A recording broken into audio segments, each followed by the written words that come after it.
Good Shabbos. This week is the portion of Tetzaveh, and this parsha is a continuation of last week's portion, which dealt with the construction of the tabernacle and the different vessels that were within there. And this week, this portion deals with the Bigdei Kahuna, the clothes of the Kohen and the clothes of the Kohen Gadol, of the high priest. And then it also talks about some sacrifices that were used when they inaugurated the tabernacle.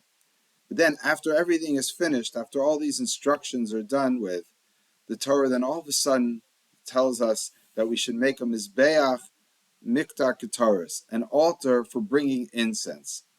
And the obvious question that many commentaries ask is, why wasn't this said when it was talking about all the other altars and tables and the menorah and the ark that was built? It should have said then in the list was this golden altar, which was a small altar, which was in the inner sanctum. Why wasn't it mentioned before? So I think to understand this, we might have to think about what was generally brought on the Mizbeach, on this altar. It was only Ketoros incense, except for the one exception on Yom Kippur. And what's the nature of incense? So Maimonides has a very interesting comment and understanding of what the Ketoros was about. He says that after a day full of slaughtering animals, there would be a terrible smell. And therefore, we would bring the ketoros, the incense, daily in order to mediate the smell and to put to cover it up with a sort of perfume, if you might say it, might put it that way. And the question that bothered me is that a little ketoros is not going to take away the smell of slaughtering animals all day. So I think it's quite clear that Maimonides meant this somewhat symbolically. And again, it's important to know Maimonides' complete understanding of the nature of bringing sacrifices. But in short, I would say Maimonides says, as often quoted, that it's to wean us away from pagan worship. Pagans, idolatrous worship would bring sacrifices. And the Torah of God says, I'm not going to change the nature of worship completely because people won't listen. They want to continue in their ways. So instead of changing it, we'll now just make sure that it's towards God rather than towards the idols. And many people say, oh, therefore Maimonides says and has a negative view of offerings, and therefore they'll disappear, and we're happy not to have offerings. It's another discussion, but that's clearly not the case. Maimonides says when Mashiach comes, when Messiah comes, we'll rebuild the temple, bring offerings. None of the commandments, which include many commandments dealing with sacrifices, will be nullified. Everything will be as it was before. So my understanding is that Maimonides might realize that maybe idolatry will not exist, but the ideas of idolatry, the nature of what people are trying to serve when they do pagan worship, will still exist. And people need to have something concrete. That's the simple understanding of why people like idols. They want something that they could see, that they could feel, they could touch, that they could relate to.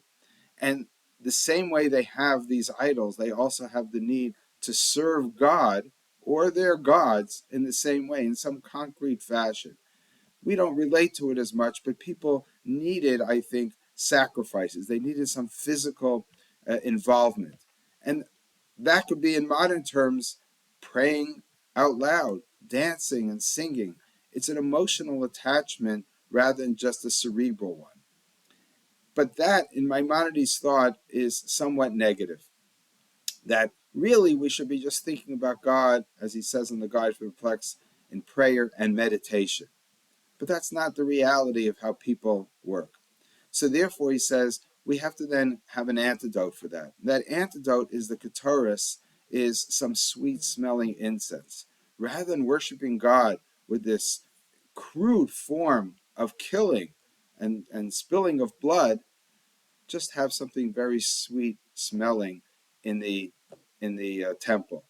And therefore, it's a reach nichoach l'Hashem, a sweet smell before God, which, by the way, is the way the other offerings are described as well.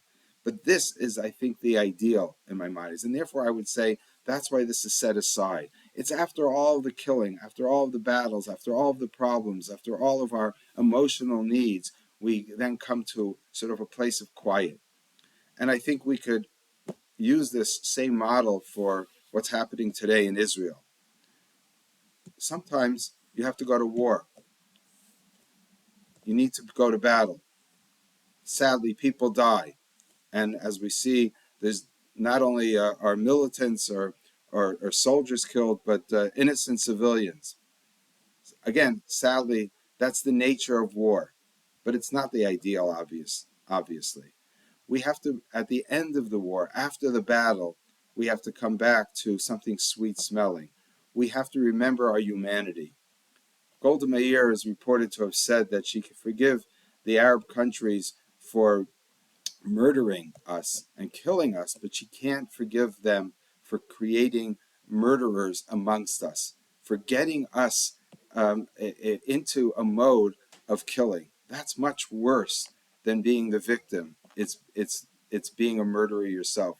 And again, I shouldn't use the word murderer, but killing itself. You don't want to get into such a way of thinking. You don't want that to be where you are, what your personality is defined as. So therefore, I think we have to realize, and again, right now in Israel, they're in the heat of battle. Hamas is the enemy. We have to destroy, we have to uproot, we have no choice. We have to go to battle. But at the end of the battle, we have to come back to our ketoras. We have to come back to our incense. We have to come back to something sweet smelling. We have to remember our humanity. And I think we see this in the Torah also, that after one of the plagues, and there's a plague, Moshe instructs Aaron to stop the plague by going amongst the people with ketoras, with incense. And in a sense, it's saying, okay, the plague is over. Death is gone.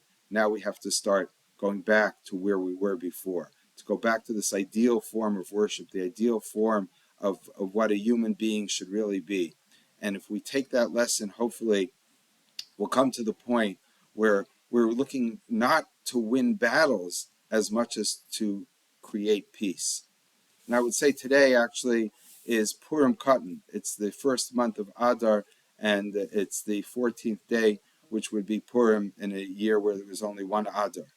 And it's interesting that the main holidays of Sukkot and Pesach are on the 15th day of the month, but Purim is on the 14th day of the month.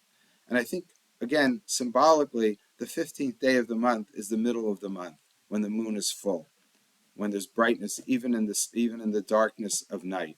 The 14th is just a step before. But what do we celebrate on Purim? On Purim, we celebrate not being destroyed, being victorious, defeating our enemies. But that's not sufficient. That's not the messianic hope. That's not the ideal. The ideal is to get to the 15th. It's to move past the battle on the 14th, and then on the 15th, what do you have? You have complete, not just victory, but a celebration of our humanity, of being before God, and one of joy and happiness. And that's hopefully what we're reaching for and what we'll gain in the near future. Good Shabbos.